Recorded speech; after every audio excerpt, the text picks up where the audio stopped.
to talk about a nuisance abatement code on behalf of the Law and Ordinance Committee. To my right is Councilwoman Lynn Sneed. To my left is Councilman John Schweizer. I can't really see the clock. It's probably about 20 after 6, give or take a few minutes. It appears that we all got a memo. There's some background here regarding this. I don't know if Patrick or Grant are going to be the speakers, so I will turn it over to Patrick first, and then we can go from there. So what we are asking council to do is adopt a nuisance abatement code section. It is while we didn't establish the IPMC, we adopted it. I'd like to take authorship, but I don't believe we wrote that code. And that we use that when we enforce our minimum property maintenance issues. What that is, that's an effective way of gaining compliance with those normal kind of issues that come up every once in a while. But nuisance abatement codes are what's used when you have properties that are very problematic. They could have taxes that have not been paid in over 1 year. They could be real estate that have had felony violations occurring within too many times within a 12-month period. And by having an established, written, codified set of criteria and then enforcement language, then we're able to pursue either compliance of the worst, or some kind of transition of those properties. Grant, are you going to talk to this or just us? I think I can add to that if you'd like. I really don't have too much to add there.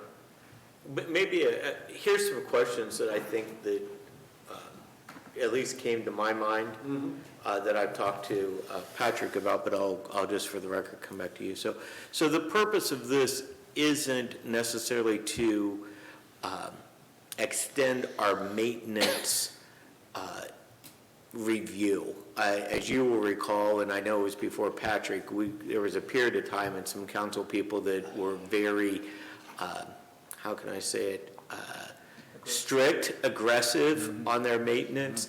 That's not the purpose of this. We're not going around and looking to see if sheds are chip painted or walking into people's houses or that sort of stuff. This is going to have a specifically defined, it looks like tripart test to determine whether if you meet this criteria, then we will be able to abate the nuisance. I guess the best example would be, I think there was a bar in Piqua that I can think of in my lifetime that ended up being abated or torn down as a result of I would have guessed some sort of similar criteria. Yeah, there's still going to be the property maintenance code and things of that nature. This further defines what a nuisance is to cover some of these problematic issues, and it just identifies those as being a nuisance as well. And I should point out, as far as like you indicated, I think you ordered the strict compliance. We really tightened up some of the notice requirements, how a property owner would be notified of that, and what steps need to be taken to abate the nuisance. Further, there's an appeal process that would involve the BZA, so it's not just going to be one person's opinion with regard to that. There's due process steps involved with that. The real estate property taxes, wouldn't that be foreclosed upon by the county, or is this, we can make it an abatement just by the statute? Yeah, and that's, other communities have done this as well. Normally the county would pursue those, and we've had, where we've had some problematic properties with, that have had unpaid real estate taxes. We've reached out to the county and sort of spurred them on in that regard, but this would just be an independent, another factor that could be used, because for the problematic issues where we're seeking further abatement rather than just a notice and obtaining voluntary compliance, we're going to have to get court intervention on that. And the more factors we can check off the box to convince the court that this is a real problem, the better. And then I guess that leads to my last question, and I'll turn it over to my other members. You have in here 2 or more felony, this is only the background that I've read, so I'm sure this statute will be more clear. But it says 2 or more felony violations have occurred within a 12-month period. I assume that means arising out of separate events, not 2, if you can commit 2 felonies at one time at that event, at that particular place, is that going to, and I maybe that is going to count, I don't know, I'm not trying to pick one side or the other, I'm just trying to avoid confusion when we go to try to enforce this. So if when you say 2 or more felony that have occurred, 2 or more felony violations have occurred within a 12-month period, I assume that means 2 or more separate events? What that is, and what has that been used for primarily is some of the statutory laws with regard to identifying nuisance usually talk about houses of ill fame and alcohol related things. What the more modern problems that communities have are with felony drug violations and just over and over and over and over. Drug activities occurring on the premises. And certainly we can identify that it has to be on separate dates or something along those lines. I think the intent of that is when there's a pattern of unlawful felonious behavior going on there that something can be done about that. That's how I understood it. I just want to make sure we're clear on that so that it's not some guy caught 4 charges at one incident and then that leads to the abatement. I don't think that was the intent. No, and I think what we really, what's contemplated is drug offenses. And then the criminal gang activity, is there a definition for criminal gang activity? Within the revised code there is. That's Is there? a separate, and actually that just refers to what authority the city has under the ORC, because that is already a basis for a nuisance abatement if there is criminal gang activity, and that is defined in the revised code. Okay, and there's no time frame for that. That's just to occur 2 occasions, no matter when they occur. I'd have to get back to you on the specifics of the criminal. I mean, that really hasn't come up too much, fortunately, in Troy, but there is a definition about how they define and what would satisfy that criminal gang activity definition. Okay, so then I get my last question. I'm sorry, you guys, but my last question then is, so will there be a proposed ordinance for us to review that we then take action on? Well, I guess what is the next step here? Are we just giving this to you to draft, or are we going to look at what gets adopted? How does it become law? How are you, what's the next step for us to enforce this? It's just like anything else, you'll see it on the packet for Monday night. With the language for the resolution? It's always included, yes. But the proposed language will be included? Yes. Okay. Sure. Thank you. Just to clarify, I meant to bring that up. This is not a property maintenance sweep type piece of legislation. Again, this is to address the true nuisances, and I think we can all picture 2 or 3 of them, particularly around or near the highway interchanges. And it would definitely, we want the procedures in place and the criteria in place so that our planning department as well as the police department can document as Mr. Grant said, a pattern, numerous occasions, so we know that we could not go to a judge with a business that somebody's charged with 2 felonies, it only happened 1 time. That's not going to constitute a nuisance. That's going to be a waste of everybody's time.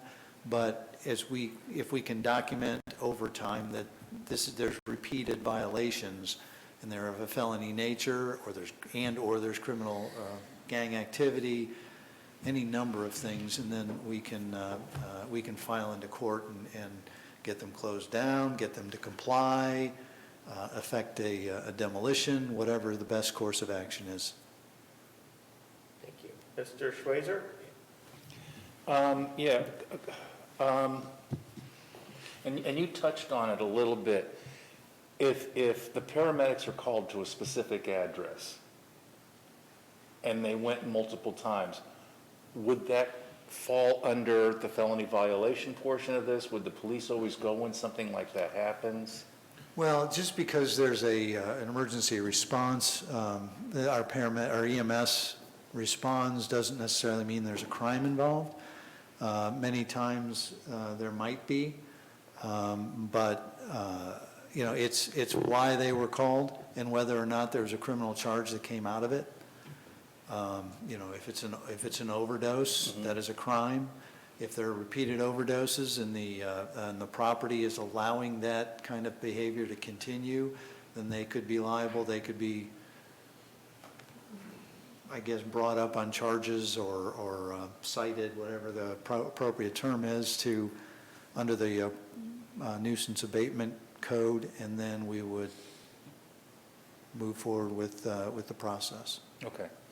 And then I don't see anything in here that talks about what the penalty actually is.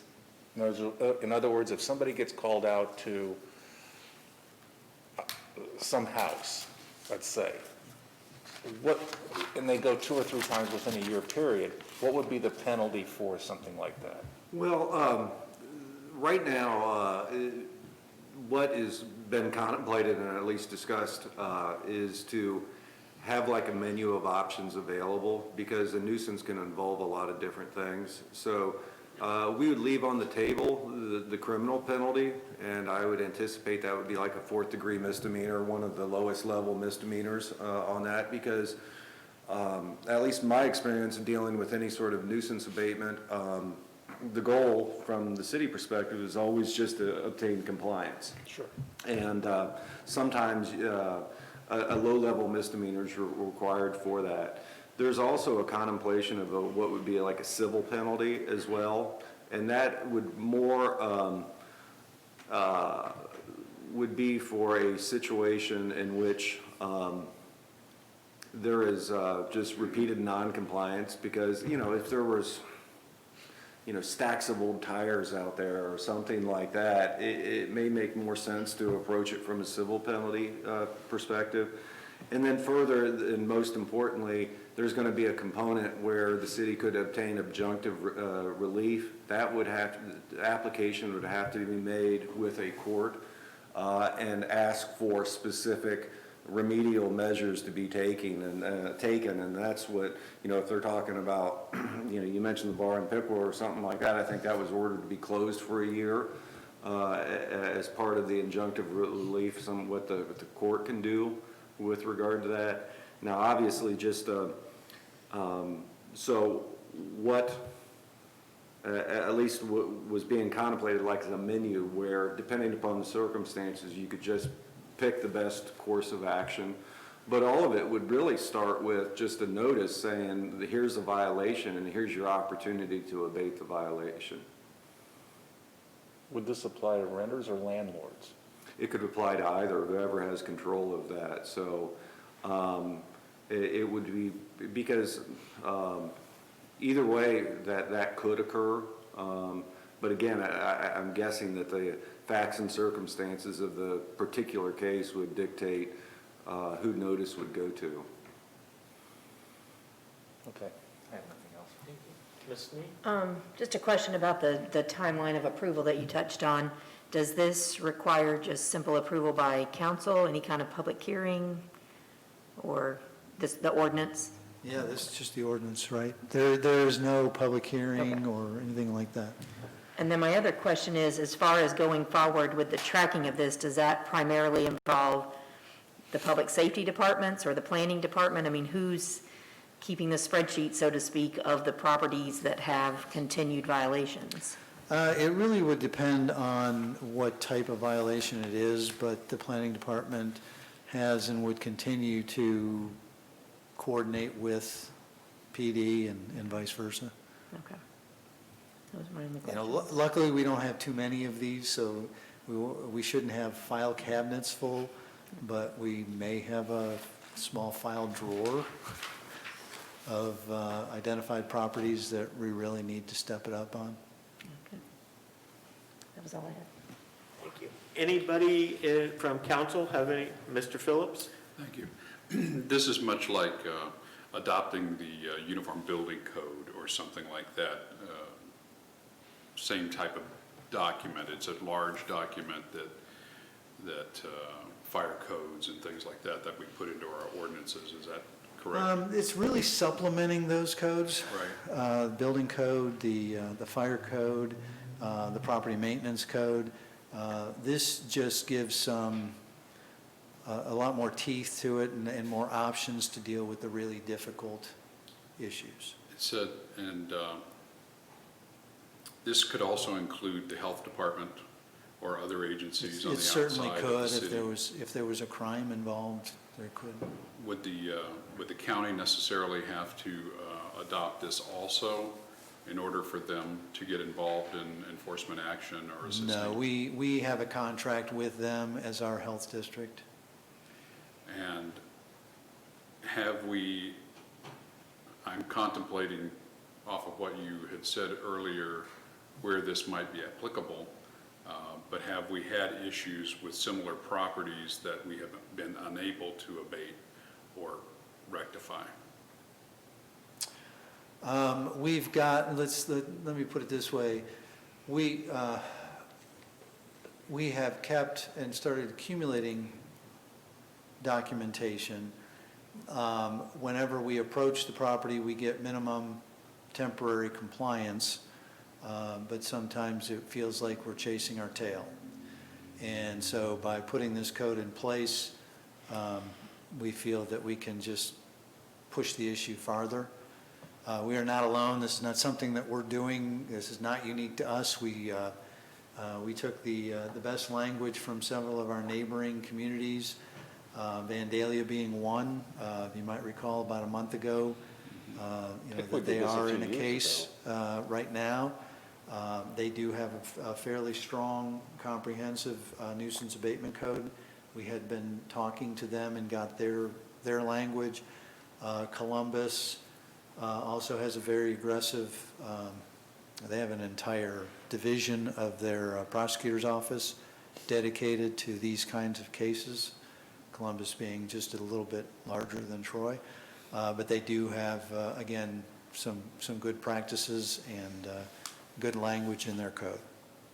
And to Mr. Kerber, you referenced the ORC where a lot of, it's particularly the gang activities and other things are defined. Is there language to cross-reference the IPMC with the ORC so that all of those definitions are applicable and that we're covered? Yeah, we would certainly have reference to the code and the definitions that are contained within those would apply. Gotcha, thank you. That's all I have, thank you. Anybody else? Mr. Schilling, I can't see you. Mr. Twilliger, Mr. Rozell. Anybody else? Okay, what's your pleasure, Ms. Snee? Move forward. Mr. Schweizer? Enthusiastically, let's move forward. It's a unanimous recommendation from this committee that we move forward. Thank you. This committee